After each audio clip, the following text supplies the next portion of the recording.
नहमदुहु व नुसल्ली व नुसल्लिमु अला रसूलिल करीम अम्मा बाद फ़अऊज़ु बिल्लाहि मिनश शैतानिर रजीम बिस्मिल्लाहिर रहमानिर रहीम इन्नल्लज़ीना तक़ौ इज़ा मस्सहुम ताइफ़ुम मिनश शैतान तज़क्करू फ़इज़ा हुम मुबसिरून व इख़वानुहुम यमुद्दूनहुम फ़िल ग़य्यि थुम्मा ला यक़सिरून। बेशक वो जो डर वाले हैं जब उन्हें किसी शैतानी ख्याल की ठेस लगती है होशियार हो जाते हैं, उसी वक्त उनकी आंखें खुल जाती हैं और जो शैतानों के भाई हैं शैतान उन्हें गुमराही में खींचते हैं, फिर कमी नहीं करते।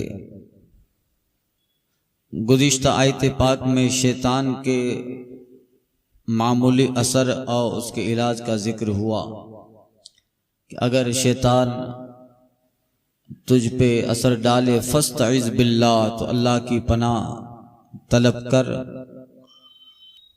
अब इस आयत पाक में शैतान के एक बड़े असर का जिक्र है। कुरान मजीद में अल्लाह ताला ने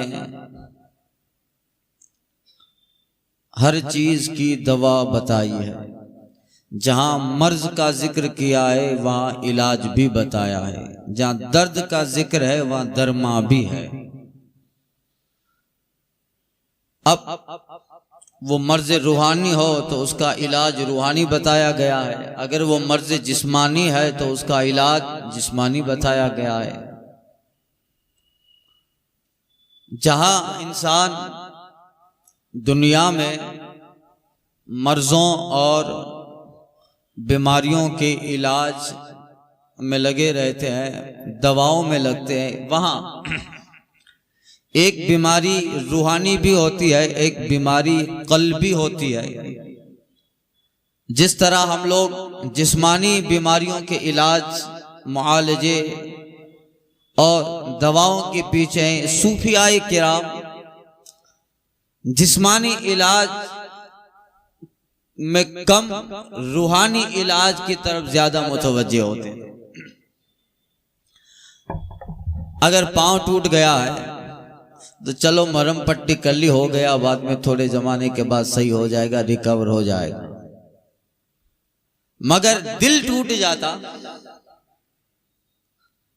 अगर कोई गुनाह का ख्याल भी आ जाता तो फिर इस बीमारी के इलाज में रात दिन लग जाते। इसलिए कि जिस्मानी बीमारी का मर्ज अगर जिस्म से खत्म ना हो तो उस मर्ज के खत्म न होने की वजह से आखिरत में नुकसान नहीं पड़ेगा। मगर अगर रूहानी और कल्ब के अंदर मर्ज पैदा हो जाए और उसका इलाज न किया जाए तो आखिरत में नुकसान पड़ सकता। इसलिए दो तरह के इलाज हैं।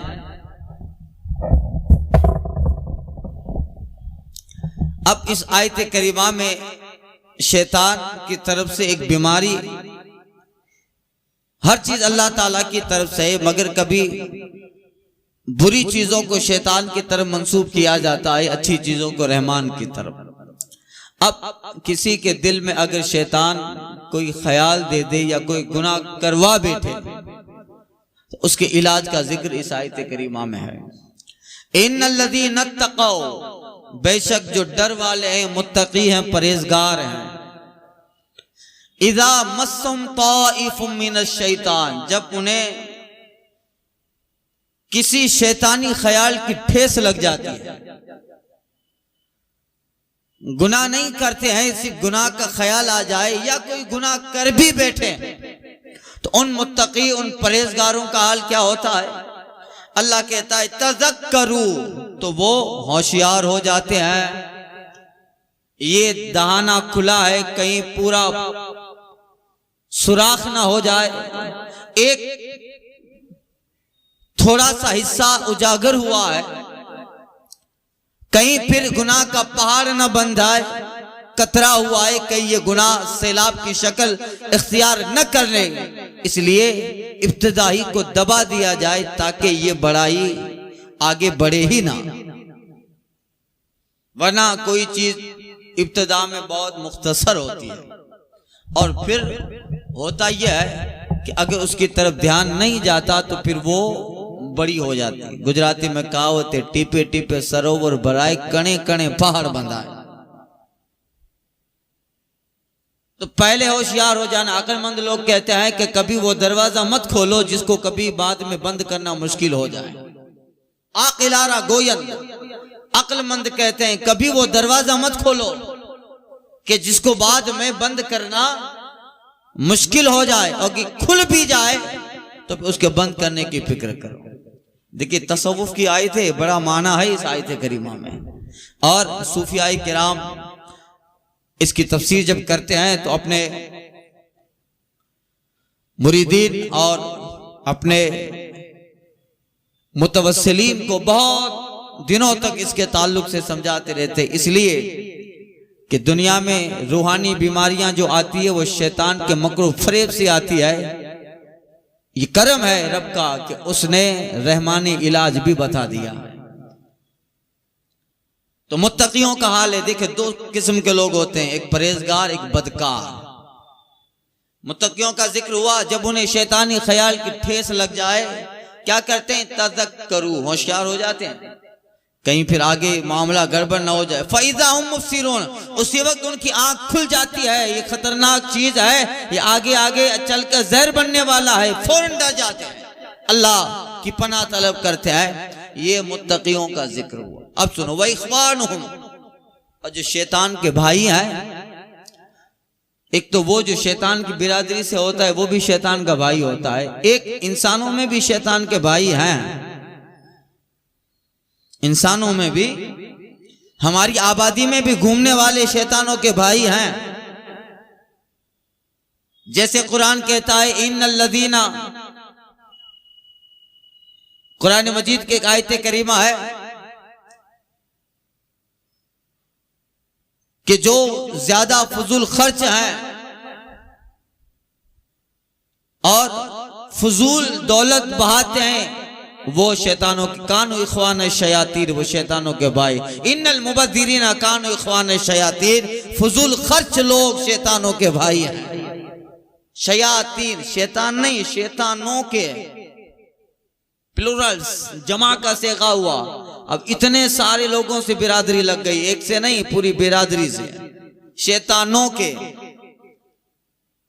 अब कुरान कहता इन्नल मुबद्दिरीना कानू इख्वान शयातीन, फजूल खर्च यानी वो जो अपना माल, अपनी दौलत अल्लाह की राह के सिवा किसी गलत कामों में इस्तेमाल करते हैं। तो उन्हें बताया गया ये शैतानों के भाई है।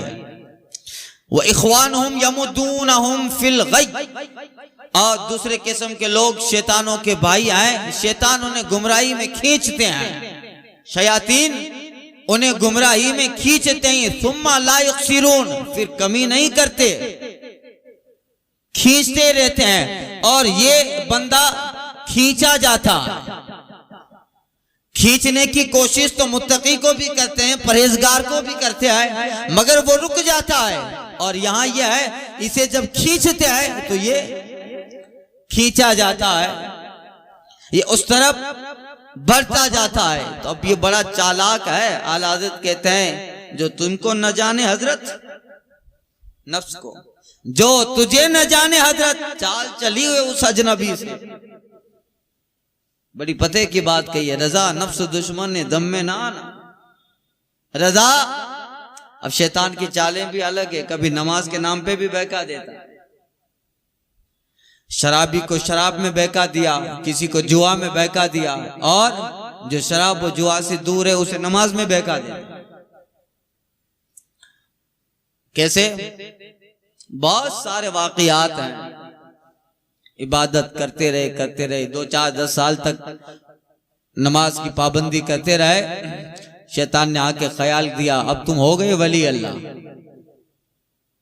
अब हो गए। अब फिर वो वो यही समझता है। शैतान थोड़े बहुत करिश्मे भी दिखा देता है। रात को जब वो सोता है बंदा तो उसको अच्छे अच्छे ख्वाब जन्नत कहाँ शेयर करवा देता है और ये समझ बैठता है अब हम पहुंच गए।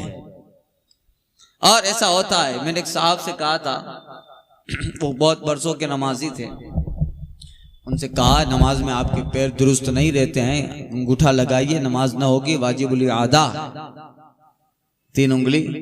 तो साहब मुझे बहुत सालों पहले की बात है, वो कहने लगे जब बापू हंसाई गाल अलग है, आजी बात अलग है। ये धोखा है, ये फरेब है और इसी फरेब को समझने के लिए इल्म दरकार है। इसको समझने के लिए सरकार की शरीयत का इल्म चाहिए, इल्म कुरान इल्म हदीस होना चाहिए। मुत्तकी और परहेजगार बहुत मिलेंगे माशरे के अंदर, बेशक जो है सही वो सही है, मगर शैतान जब उन्हें बहकाता है, अब जाहिल होता है तो बहक जाता है। हुजूर फरमाते हैं अल फकीहुन वाहिद अशद्दु अल शैतान मिन अल्फ आबिद। आका कहते हैं एक आलिम दीन शैतान पे 1000 आबिद पे से ज्यादा भारी है। वो हजारों को ऐसे बहका देता है, मगर एक आलिम दीन को बहकाता भी ऐसी बात नहीं है, मगर बहुत उसे उछल कूद करना पड़ता है, बहुत उसे तकलीफ होती है। क्यों? इसलिए कि इसके पास इल्म कुरान इल्म शरीयत है। तो फिर आका कहते हैं अल फकीहुन वाहिद अशद्दु अल शैतान मिन अल्फ आबिद। एक आलिम एक फकीह शैतान पे 1000 आबिद से ज्यादा भारी है। उनको तो गौसे पाक के पास आया था, आपको माफ नमाज, आप बहुत नमाज पढ़ चुके, माफ अब्दुल कादिर, अब आपका रब आपसे राजी हो गया, अब नमाज ना पढ़ें। फराइज और वाजिबात में किसी से कमी नहीं हो सकती है। हम तो 5 पढ़ते हैं, हमारे नबी सल्लल्लाहु अलैहि वसल्लम आप पे 6 वक्त था। उनसे कोई बड़ा मुबल्लिग व आबिद हो सकता है? इबादतें जिनके दर से मिली हैं और तरीका शरीयत का जिनकी बारगाह से मिला है, बताइए। मगर हुजूर अलैहिस्सलातो तस्लीम है औद में बद्र में नमाज पढ़ रहे हैं कि नहीं पढ़ रहे? अब सरकार बगदाद तो फिर नस्ल में है, बेशक सैयदुल औलिया है, कुतुबुल अख्ताब है, फर्दुल अफराद है, गौसुल अखवास है, महबूब सुबानी है, कुतुब रब्बानी है, जिल्ल रहमानी है, शहबाज लामकानी है। मकाम अपनी जगह पर, मगर देखिए इल्म कितना जरूरी है, तालीम। और इस इल्म से मुराद इल्म कुरान है, बीकॉम नहीं है, एमएस बनना नहीं है और ग्रेजुएशन पास करना नहीं है, इससे मुराद इल्म कुरान है। अब आप पर नमाज नहीं है, आप बहुत नमाज पढ़ चुके, 25-26 साल तक जंगलों में रहे, पत्ते खाते रहे, दजला का पानी पीते रहे और 40 साल तक ईशा के वजू से फजर पड़ी, बहुत कर लिया अब्दुल कादिर, अब तेरा रब तेरी इबादत से ऐसा राजी है, सब माफ। सरकार बगदाद फौरन समझ गए, क्योंकि इल्म कुरान था आपके पास, इल्म शरीयत था। का ओ मरदूद मुझे धोखा देना चाहता है, फौरन ला हौल वला कुव्वता पड़ा। का ये इबादत तो वो है जिसकी फर्जियत अंबिया पर भी है, अंबिया पर जिसकी फर्जियत है, मुझे धोखा देना चाहता है, फौरन ला हौल वला कुव्वता पड़ा। अगली आयत करीमा में जिक्र हुआ कि जब बहका दे फस्तईज़ बिल्लाह, तो अल्लाह की पनाह तलब कर, यानी औज़ु बिल्लाहि मिनश शैतानिर लाहौल पड़ा, औज़ु बिल्लाह पड़ा, फौरन वो जो बादल था वो काला बन गया, धुआं निकलने लगा, एक मुजस्समा हो गया, भागने लगा। भागते भागते कह रहा था अब्दुल कादिर आज तुझे तेरे इल्म ने बचा लिया, तेरे इल्म ने बचा लिया। सरकार बगदाद कहते हैं फिर वार कर रहा है अब्दुल कादिर को, ये आपका तकवा था, अब्दुल कादिर को उसके इल्म ने नहीं उसके रब के फजल ने बचाया। जाते जाते क्या कह गया कि यही जगह है, यही जगह है अब्दुल कादिर जहां पर मैंने तुम्हारी तरह इबादत करने वाले 70 से ज्यादा आबिद और जाहिद को जिंदगी को काफिर बना डाला, इसी जगह पर। लिहाजा 2 तरह के तबका के लोग होते हैं, आबिद एक परहेजगार मुत्तकी और एक बदगाह। परहेजगार में भी दो तरह के होते हैं, एक आलिम परहेजगार, एक जाहिल परहेजगार। बेशक जो जाहिल परहेजगार है, इल्म नहीं रखता है और इबादत करता है, ऐसा नहीं उसकी इबादत कबूल है, उसकी इबादत है, वो कैसा भी है, रब को सजदा कर रहा है और उसके हत्तल इम्कान वो अल्लाह की रजा और मौला के जो है रजा जोई और तलब रब्बी में लगा रहता है। बेशक बहुत बड़ा उसका काम है, मगर चूंकि इल्म से कोरा है कभी भी बहक सकता है। हाँ, अगर रब चाहे तो महफूज रखे, रब चाहे तो महफूज रखे, मगर आदमी फिर होता है जहालत में आदमी क्या से क्या बक देता है। इस्लाम में कानून है, ज़ाब्ता है, कॉन्स्टिट्यूशन है, धाराएं हैं, कानून अहम है और उस कानून को फॉलो करना ही दीन है, शरीयत है, मजहब है। आदमी कितना भी मुत्तकी और परहेजगार हो, मगर इल्म नहीं है, हो सकता है अल्लाह बचाए, अल्लाह महफूज रखे, मगर बातों बातों में कभी कुफरी जुमला बोल दिया, कुफरी जुमला बोल दिया, उसको पता भी नहीं है। इन्हीं के ताल्लुक से कहा गया अंतहबत आमालुकुम, कि तुम्हारे आमाल इस तरह बेकार हो जाएंगे, अंतुम ला तशऊरून, पता भी नहीं चलेगा। इसीलिए कि तुम्हारी जबान से कलमा कुफ्र निकल गया, कोई ऐसी बात निकल गई जिसका तसादुम होता है दीन के कानून या शरीयत से, और जाहिर बात है फिर आमाल का कोई वजह, जब ईमान ही ना रहा तो फिर इल्म बहुत जरूरी है। हमारे माशरे में ऐसे बहुत सारे वाक़ियात से हमारा मुशाहदा होता है, पाला पड़ता है। मैयत हो जाती है घर में, लोग जुदाई और गम में, बेशक गम है, घर का एक आदमी चला गया उसका गम है, दर्द है, मगर इसका मतलब यह नहीं है कि शरीयत का दामन छूट जाए। लोग गम में क्या से क्या कह देते हैं, अल्लाह की बारगाह में शिकवा करने पे आते हैं तो फिर ऐसा शिकवा करते हैं, खास करके खवातीन जबान से ऐसे अल्फाज निकाल देती हैं कि बारी ताला की शान के खिलाफ हो, वहदानियत के खिलाफ हो, उसकी अजमत के खिलाफ हो, इल्म की कमी की वजह से। लिहाजा तकवा और परहेजगारी जरूरी है, मगर उससे जरूरी इल्म है। अब सुनिए, दो तरह का, वही इख्वानुहुम यमुद्दूनहुम फिल गई। अब वो जो शैतानों के भाई है, दूसरा तबका, शैतानों ने गुमराही में खींचते हैं, सुम्मा ला युक्सिरून, फिर कमी भी नहीं करते हैं, वो खींचते हैं और ये खींचा चला, 2 कदम चलने की ताकत नहीं मुझ में, ये खींचता है और मैं खींचा जाता हूं। तो ये फिर अगति शेर तो एक दूसरे मतलब के लिए, मगर ये आदमी आगे बढ़ता रहता है, फिर गुनाह गुनाह गुनाह, एक दिन आता है, मौलाए कायनात रज़ी अल्लाह ताला अन्हु का कौल है, आप फरमाते हैं कि वो गुनाह बेहतर है कि जिसके बाद एहसास गुनाह बाकी रहे, ख्याल रहे कि हाँ मैंने गुनाह किया, मैंने गलत किया। एक वो गुनहगार होता है कि गुनाह करता है मगर एहसास गुनाह नहीं, एक से बढ़कर 2, 2, 3, फिर गुनाह करता जाता है, करता जाता है, यहां तक कि एक दिन आता है कि फिर इन गुनाहों को वो गुनाह तसव्वुर नहीं करता। एक साहब मुझे बता रहे थे, कहा उनको इनके एक साहब ये कह रहे थे, शराब का कारोबार करते थे, तो वो कहते थे कि हम क्या करें, अल्लाह ने हमारी रोजी इसमें रखी है, शराब का कारोबार करता है, अल्लाह ने हमारी, ये कितना गलत जुमला है, अल्लाह ने तो रिज्क के लिए हजारों दरवाजे खोले, तुम्हारा इंतखाब गलत है, तुम्हारा सिलेक्शन गलत है, और फिर हम उस बात को रब की तरफ मंसूब कर रहे हैं, जहालत। यही चीजों की वजह, इसलिए इल्म जरूरी है। और सरकार ने बारहा इसकी ताकीद फरमाई, तलबुल इल्म फरीज़तुन अला कुल्li मुस्लिमिन व मुस्लिमा, इल्म तलब करना जरूरी है मर्द औरत पर। जरूरी नहीं है कि आप मदरसे में जाओ, बाकायदा आलिम बनो, फाजिल बनो, मुफ्ती बनो, नहीं नहीं, या इल्म से मुराद है इतना इल्म तो जरूरी है अकाईद मालूम हो सके, अपने आमाल की इस्लाह कर सके, इतना इल्म जरूरी है कि उसे अपने दीन और मजहब के जो कानून है, उसूल और ज़ाब्ते हैं, बुनियादी चीजें पता रहे, और इन बुनियादी चीजों के साथ जो अल्लाह ने इबादत फर्ज किया है, उस इबादत के मसाइल सही तौर पे जानता हो, इतना इल्म हर मुसलमान पे फर्ज है। ज्यादा पढ़ता है तो फिर बेहतर है, ये जरूरी है। इसलिए कोशिश करनी चाहिए कि इतना इल्म तो आ जाए कि अपना कोई मसला किताब से निकाल। ये गलती हो गई मुझसे, नमाज में क्या करो, अपना आप इतना इल्म हो, चलो बाहरी शरीर में देख लेते हैं, नमाज के बयान में, सजदा सहू के बयान में, इससे सजदा सहू होगा कि नहीं होता।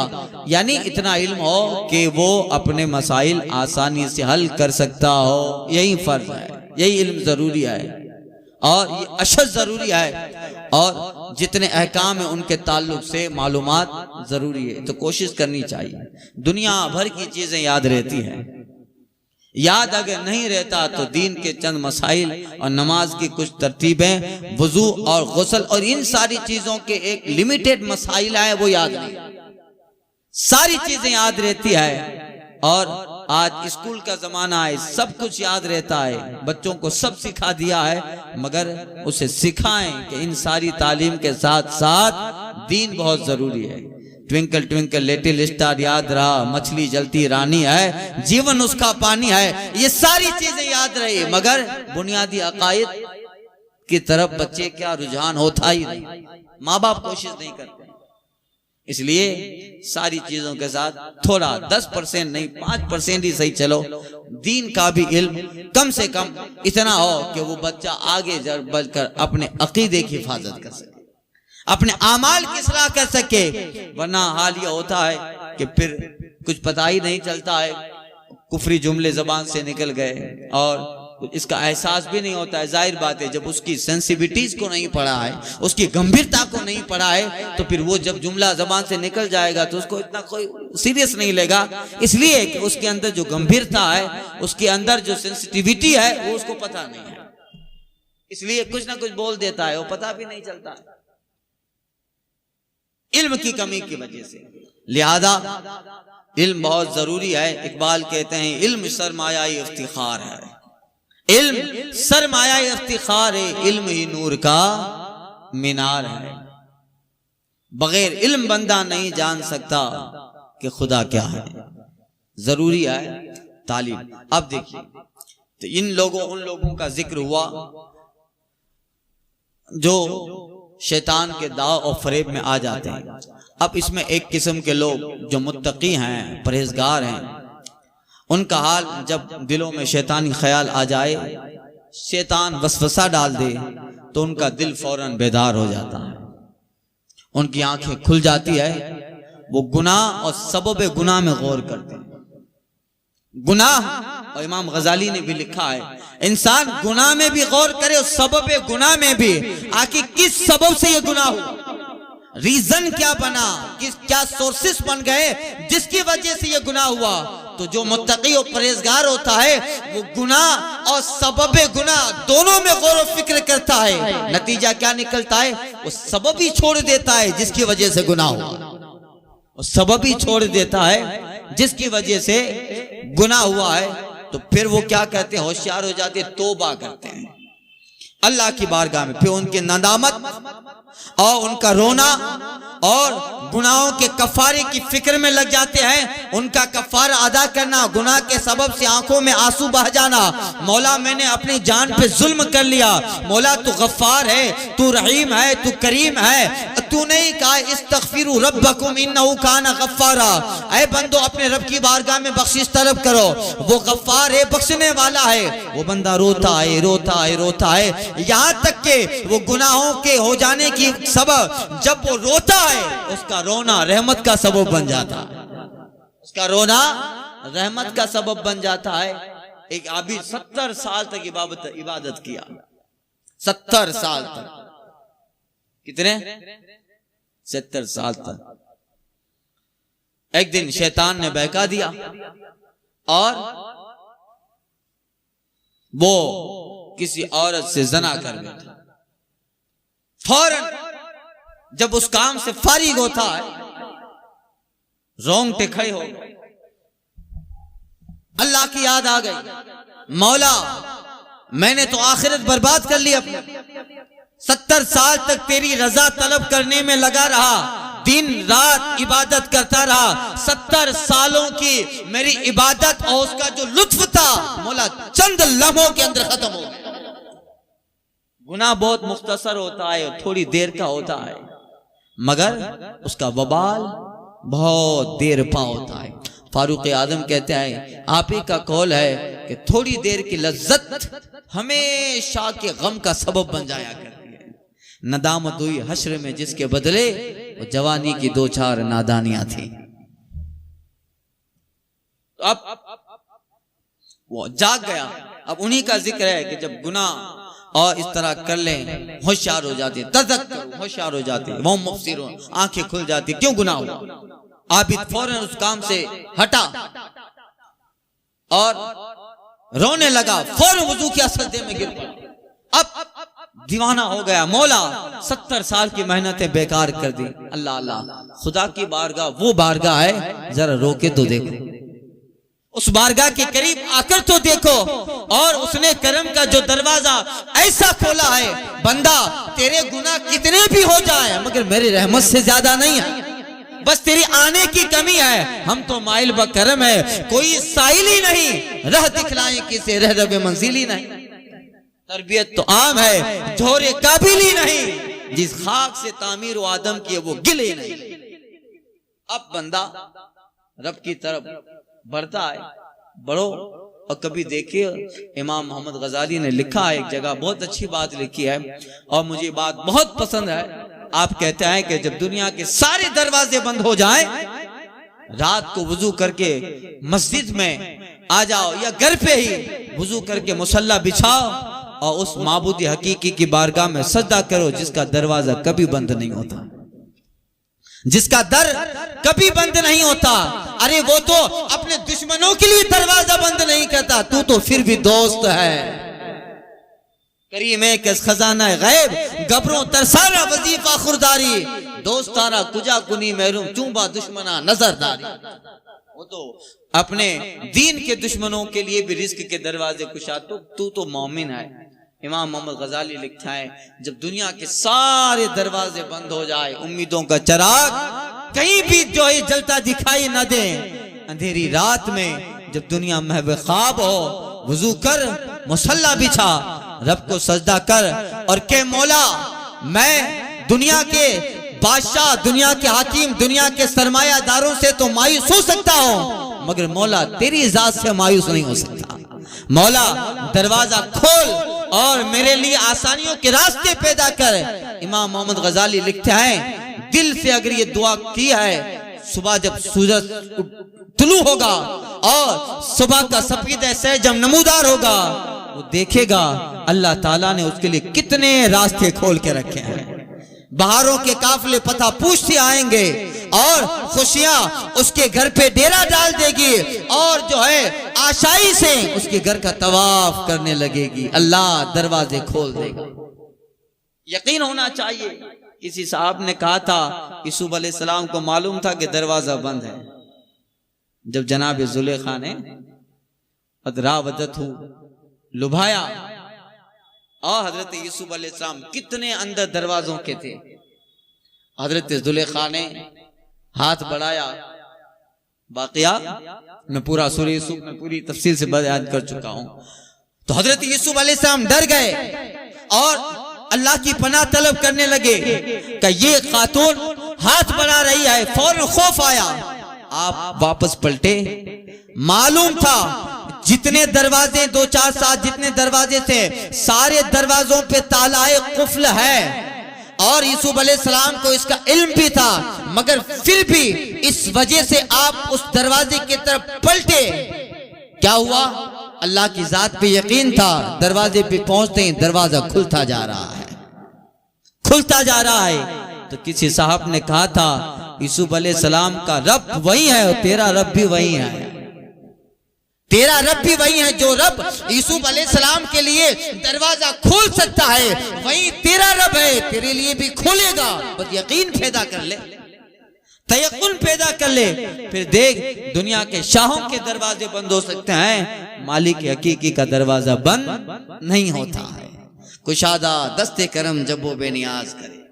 इकबाल कहते हैं कुशादा दस्ते करम जब वो बेनियाज करे, न्याजमंद क्यों ना अपनी आजिजी पे नाज करे। तू जो चाहे तो उठे सहराए अरब से हुबाब, रह रवे दस्त हो मौजी ज़दाई सराब। यकीनन दरवाजा खुलेगा। बस बंदा आए तो सही रब की बारगाह, आए, रोए, गिड़गिड़ाए। अल्लाह ताला को मोमिन का आंसू बड़ा पर। मिशकात की हदीस गुजर चुकी कि बंदे के खौफ, अल्लाह के खौफ से आंसू निकला। उस बंदे ने जब उसको ऐसे करके अपने गालों पे मल लिया, आका ने क्या फरमाया, अल्लाह ताला उस चेहरे पे जहन्नम की आग हराम कर देता है। यही है। खैर वाक़िया रह जाएगा। उस आबिद को नदामत हुई, परेशानी हुई।